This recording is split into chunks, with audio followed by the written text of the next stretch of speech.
Yes, sir. So, once again, thanks to Dr. Maiti and Dr. Doral for having me here on this instruction course. I'm going to talk about my experience of Ozurdex implant, which was sticking onto the fovea for entirely 16 weeks. I hope you can see my slides. I mean, the video. Yes, visible. Is the audio also coming there? Yes, coming. All right. Okay. So, as I said, this is a patient who presented to us with a macular hole. And the history was like this patient has undergone phacoemulsification and Ozurdex implant for a cataract surgery with diabetic macular edema. That was the history given to us. Her vision was 6 by 18. Intraocular pressure was 19 millimeters of mercury. Patient had distortion, and obviously there was a macular hole and an Ozurdex implant lying inside the vitreous cavity.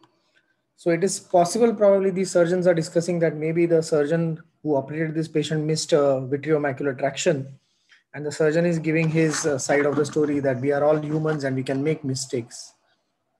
So this is probably a patient where missed vitreomacular traction led to worsening and followed by that it developed a macular hole following implant of Ozurdex and phacoemulsification.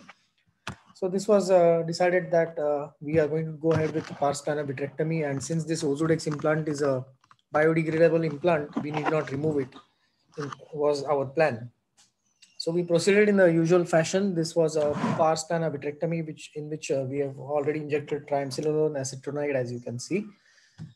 And then we went about doing core vitrectomy and then anterior vitrectomy, followed by PVD induction.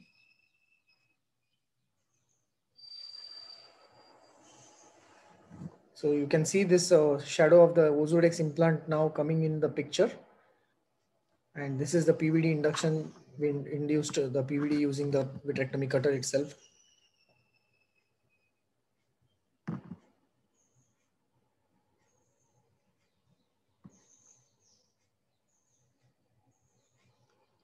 So after the PVD induction was done and the rest of the vitreous was removed, the Ozurdex implant makes its way towards the posterior pole. As such, because of the gravity, obviously it had to fall down onto the posterior pole now.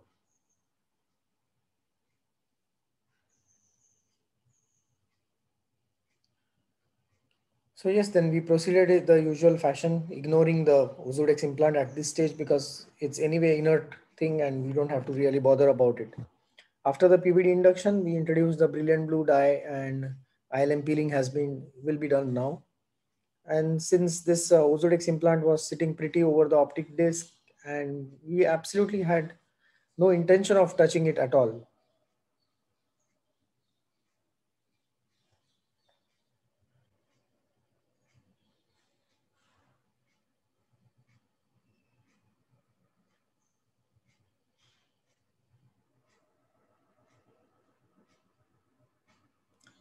So the ILM peeling is being done, but this ILM itself is very fragile.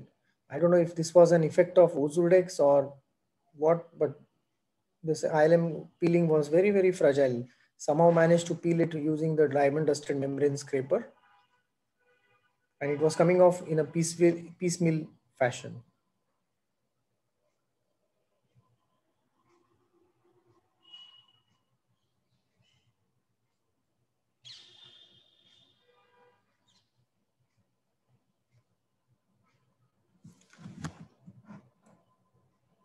So after the ILM peeling was completed, fluid air exchange was done and the Ozurdex was again seen lying over the disc and macular area.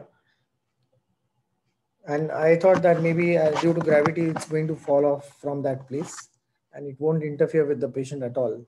Anyway, this gas bubble would remain in the eye for about 2 weeks and then patient should be fine. This was what we had anticipated in this case.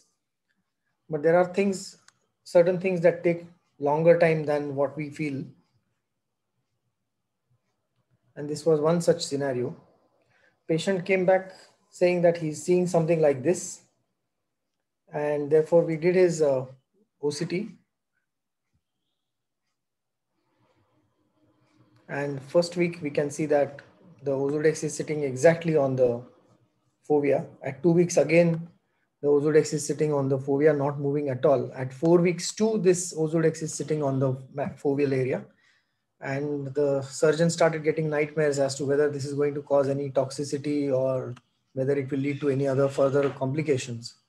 So we continued to observe the patient, tried to obviously encourage her and telling her that this is a biodegradable implant and it will soon vanish. But it took almost 16 weeks for it to disappear completely. And at the end of 16 weeks, finally, the patient's visual acuity was 6/9 and intraocular pressure was 17 millimeters of mercury. And the multifocal ERG shows that there was no damage or there was no toxicity to the fovea. And the distortion was totally gone and the patient's visual acuity had returned, and our prayers, most importantly, were answered.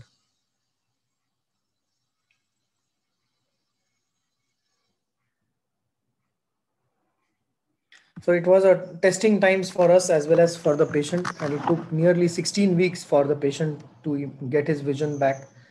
But obviously the patient had good faith in us, and we also had good confidence in this Ozurdex implant that it's not going to cause any toxicity, being a steroid itself. And then our patients was rewarded. Thank you very much.